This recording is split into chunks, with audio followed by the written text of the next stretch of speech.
इस पत्रकार वार्ता में हमारे साथ उपस्थित अखिल भारतीय राष्ट्रीय शैक्षिक महासंघ के राष्ट्रीय सचिव आदरणीय पवन मिश्रा जी, उनके साथ बैठे हिमाचल प्रदेश शिक्षक महासंघ के संगठन मंत्री श्री विनोद सूद जी,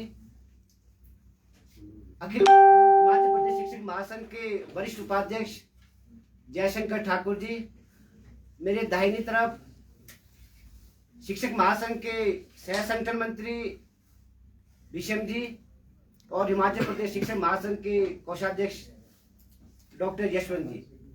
आप सभी इस पत्रकार वार्ता में और मेरे खास और पत्रकार भाइयों बंधुओं, इस पत्रकार वार्ता में आपका स्वागत है। मैं विषय के लिए ज़्यादा आपके बीच नहीं रहूँगा। माननीय पवन जी से विनती करता हूँ कि विषय में पवन जी अपना परिचय आपने रखा है। डॉक्टर मामराज कुंडेर जी हमारे प्रांत के महामंत्री हैं। अभी इसी महीने जो दिसंबर में चुनाव हुए उनको दायित्व मिला है प्रांत महामंत्री का। जैसा उन्होंने जिक्र भी किया, हिमाचल शिक्षक महासंघ जैसा पीछे लिखा गया अखिल भारतीय राष्ट्रीय शैक्षिक महासंघ की प्रेरणा से चलने वाला संगठन है और उसका जो ध्येय है पहले भी कई बार चर्चा कर चुके आपसे, राष्ट्र हित में शिक्षा, शिक्षक हित में शिक्षक और शिक्षित समाज, ऐसा ध्येय लेके चलते हैं कि राष्ट्र निर्माण का काम जो है हिमाचल शिक्षक महासंघ अखिल भारतीय राष्ट्रीय शैक्षिक महासंघ की प्रेरणा से संपूर्ण भारतवर्ष में और शिक्षक महासंघ यहाँ प्रांत में ऐसा कार्यक्रम करता है। और इसके लिए लगभग समय समय पर जनवरी माह में हम 130 कर्तव्य अबोध कार्यक्रम करने वाले हैं। गुरुवंदन कार्यक्रम करते हैं, शिक्षा भूषण के कार्यक्रम आप में से शायद बहुत से लोग अभी कुफरी एडवेंचर जोन में बहुत बड़ा कार्यक्रम हमने किया। 3 शिक्षकों को हमने पूरे भारतवर्ष से सम्मानित किया, 1 लाख का पुरस्कार, रजत स्मृति चिन्ह, ऐसे सामाजिक कार्यक्रम तो करते रहते हैं राष्ट्र निर्माण के। तो इसके साथ साथ क्योंकि शिक्षकों की समस्याओं को भी ध्यान में रखना पड़ता है और शिक्षकों की समस्याओं के लिए इन लगभग पिछले 2-3 सालों में बड़े बड़े हमने 3 कार्यक्रम करवाए हैं। एक ऊना में करवाया हमने 20 जनवरी 2019 में, लगभग 8000 अध्यापक उसमें उपस्थित हुए। अभी पीछे 8 अगस्त को हमारा एक बड़ा कार्यक्रम कंसा चौक नेर चौक के साथ है, ये वहां पर बड़ा कार्यक्रम हुआ, 6000 अध्यापक उसमें उपस्थित हुए। माननीय मुख्यमंत्री, शिक्षा मंत्री, अपने डायरेक्टर ऐसे शिक्षा के बहुत से लोग उसमें थे। अभी गढ़ रिजॉर्ट में भी एक बड़ा कार्यक्रम रहा, माननीय मुख्यमंत्री उसमें भी उपस्थित थे। एक उस बीच में एक बहुत बड़ी बैठक हमारे शिक्षा विभाग में माननीय शिक्षा मंत्री के साथ हुई, वहां पर लगभग 23 सूत्रीय मांग पत्र पर चर्चा हुई। और जो मैंने ऊना की बात की, अधिवेशन 20 जनवरी 2019 में लगभग 42 सूत्रीय मांग पत्र की चर्चा हुई। और अभी जो कंसा चौक में हमारा 14 सूत्रीय मांग पत्र था। लगभग 3 सालों में बहुत सी उपलब्धियां हमारे संगठन ने प्राप्त की है शिक्षकों के हित में। उसमें बड़े बड़े मुद्दे जैसे पीटीए, पैरा, पैक, इसमें हमारा योगदान नहीं ऐसा कोई नहीं कह सकता। हम हमारे मंच से लगभग ऊना में माननीय शिक्षा मुख्यमंत्री ने घोषणा की थी, उसके बाद पूरा किया गया। अभी भी कंसा चौक में 14 जो मांगे हम रखी वो मुख्यमंत्री की घोषणाएं मानी गई थी।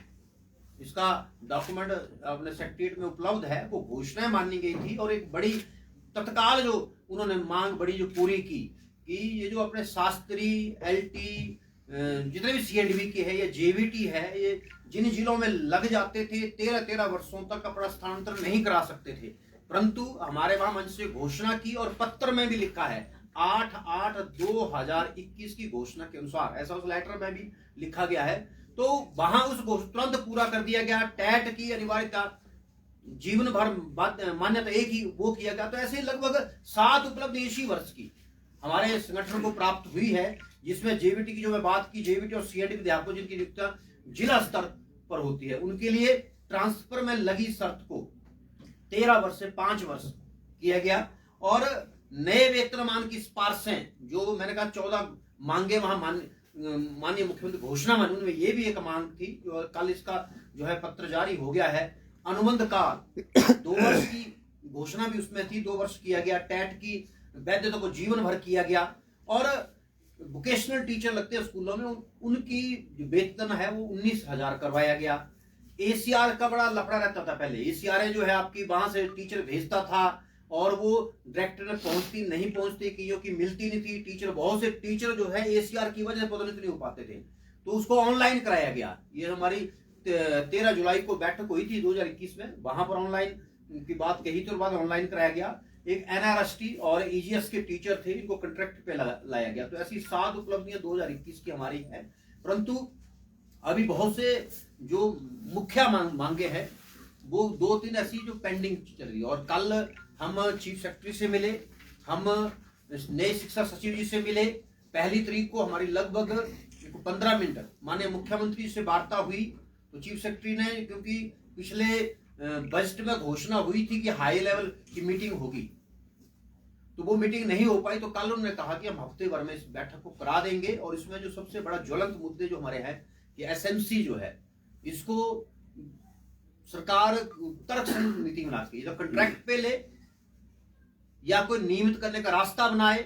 बहुत से लोग विरोध भी करते हैं, परंतु आपने पैरा कर दिए, आपने पैट कर दिए, आपने पीटीए कर दिया, ये थोड़े से बचे हैं, इनके साथ न्याय क्यों? तो हमें प्रमुख मुद्दा जो था हमने कल भी यही रखा, पहली को माननीय मुख्यमंत्री से भी रखा, हमने कंसा चौक में भी रखा था कि जब आपने इतने 8-10 हजार क्या 11 हजार बनती बाकी संख्या वो कर दिए, तो ये तो इनमें से बहुत से लोग तो ऐसे कमीशन से भी हो गए 2000 के आसपास है, इनको भी कर दे और भविष्य में इस तरह की नियुक्तियां ना करें जिससे अध्यापकों का भविष्य चिंतामय हो। उन्हें चिंता इस तात्पर्य में कब बाहर हो जाऊंगा, कब रेगुलर होगा, नियमित भर्ती आगे की जाए। तो इन एसएमसी के अध्यापकों को तुरंत एक नीति के तहत इनको नियमित किया जाए, चाहे अनुबंध पे लाए या एड पार कंट्रैक्ट करें, तो तुरंत इसके ऊपर निर्णय किए। ये प्रमुख विषय जो हमारा वर्तमान में चल रहा है। सरकार ने कई बार घोषणा भी की है। माननीय शिक्षा मंत्री जब हमारे ने कहा कि 13 जुलाई को हमारे इसमें आए थे, वहां हमारा ऑन दी रिकॉर्ड है, रिकॉर्डिंग है, उन्होंने घोषणा की है कि हम नीति बनाएंगे। दूसरा विषय जो है एलटी और शास्त्री का, इसकी भी घोषणा की है सरकार ने, कई मंचों से घोषणा कर दी कि हम इनको टीजीटी बनाएंगे। और टीजीटी क्यों बनाएंगे इनको? क्योंकि इनकी जो आपकी योग्यता है वो लगभग टीजीटी के बराबर है। और राजस्थान हरियाणा में भाषा अध्यापक ही होते हैं, टीजीटी संस्कृत, टीजीटी भाषा, इस तरह। तो यहाँ पर भी तुरंत इनको भाषा अध्यापकों को और शास्त्रीय अध्यापकों को टीजीटी का दर्जा दिया जाए, ये दूसरी हमारी मांग है। और एक जो प्रमुख मांग है कि टीजीटी 2010 से पहले लेक्चरर बनता था और लेक्चर से मुख्य अध्यापक बनता था, और जो पोस्ट ग्रेजुएट नहीं होते थे वो टीजीटी से मुख्य अध्यापक बनते थे। किसी कोर्ट की वजह से वो उन्होंने कहा कि 2010 के बाद कोई भी पदोन्नत प्रवक्ता जो है हेडमास्टर नहीं बनेगा। तो हमारी ये मांग है, ठीक है कोर्ट का निर्णय 2010 में आया, तो 2010 से पहले जो लोग नियुक्त है उन पे लागू क्यों हुआ? तो सरकार ने कुछ उसमें माना है कि ठीक है 2010 का अगर कोर्ट का निर्णय बाध्यता है तो 2010 से पहले नियुक्त लोगों पर यह निर्णय लागू नहीं होना चाहिए।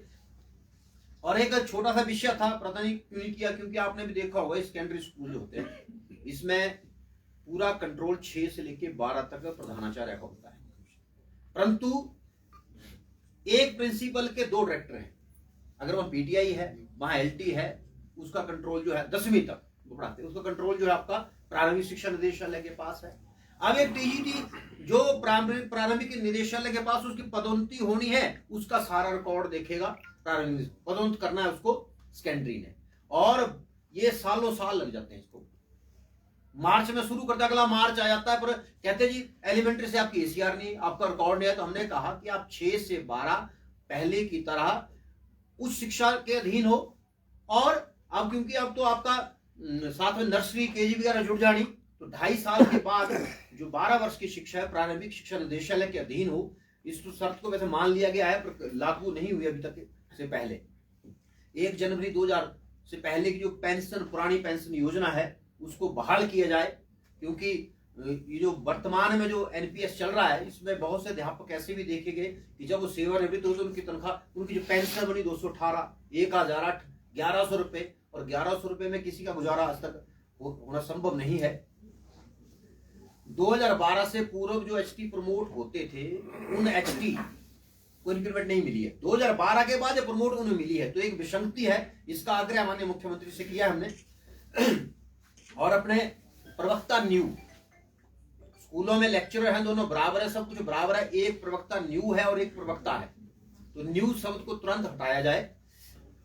योग्यता पूर्ण करने वाले डीपी भी 2 तरह के हैं, एक को लेक्चरर का ग्रेड पे दिया गया था और एक को टीजीटी का, तो ये असमानता खत्म करके दोनों को बराबर ग्रेड पे दिया जाए। शिक्षा विभाग में ये भी बहुत शोषण है, शिक्षा विभाग में लगभग 20-25 वर्षों से कंप्यूटर टीचर काम कर रहे हैं, और पहले 8,000 रुपए 10 आज 12,000 रुपए मिलता है। तो ये एक किस्म का शोषण है। 12,000 में किसी का घर नहीं चलता। जब वो लगे ठीक है, वो यंग थे, अकेले थे, बाद में अब परिवार है और 12,000 में परिवार चलाना बहुत मुश्किल है। तो हमने बहुत बार आग्रह किया। पिछली बार 2010 में के लिए तो सोसाइटी बना भी दी थी, तो सरकार बदली, उस सोसाइटी निरस्त कर दी गई। तो हमने बार बार ये आग्रह किया था कि शिक्षा विभाग जो है एक नीति बना के इनको अपने अधीन ले और एक सम्मानजनक जो है इनको वेतन मिलना चाहिए। ऐसा शोषण वाली ऐसे बहुत से लोग हैं और सोर्स को 9,000 मिल रहा है। अब सब 9,000 में कोई घर नहीं चलता। डायरेक्टेड में यहाँ बहुत से ऐसे अकाउंटेंट लगे हैं, क्लर्क लगे हैं 9,000 के ऊपर। तो ऐसा शोषण बंद किया जाए। एक तर्क संगत नीति बना के आप जैसे मर्जी लगाए, वेतनमान, इंक्रीमेंट, छुट्टियां, ऐसे इनकी अच्छी व्यवस्था की जाए। और आउटसोर्स के तहत नियुक्त जो अपने वोकेशनल टीचर हैं या अपने डाटा ऑपरेटर हैं या अकाउंटेंट्स हैं, इनके लिए भी विभाग तर्क संगत नीति बनाए। इन सब मांगों पर हमारी कई बार माननीय मुख्यमंत्री जी से और चीफ सेक्रेटरी तो कल ही वार्ता हुई है, और मुझे लगता है कल कैबिनेट में भी कुछ मुद्दे रहेंगे और आने वाले हम 1-2 महीनों में लगभग, ठीक है मांगे तो चली रहती हमेशा, पूरी नहीं, पर जो तर्क संगत 2-3 हमारी मांगे हैं, मुझे लगता है 1-2 महीने में पूरी होने वाली, ऐसा मुझे आशा है। तो ऐसा एक मांग पत्र की चर्चा निरंतर हम सरकार से कर रहे हैं और मुझे पूरी उम्मीद है कि इस चर्चा और इन मांगों को पूरा करने में हम सफल होंगे।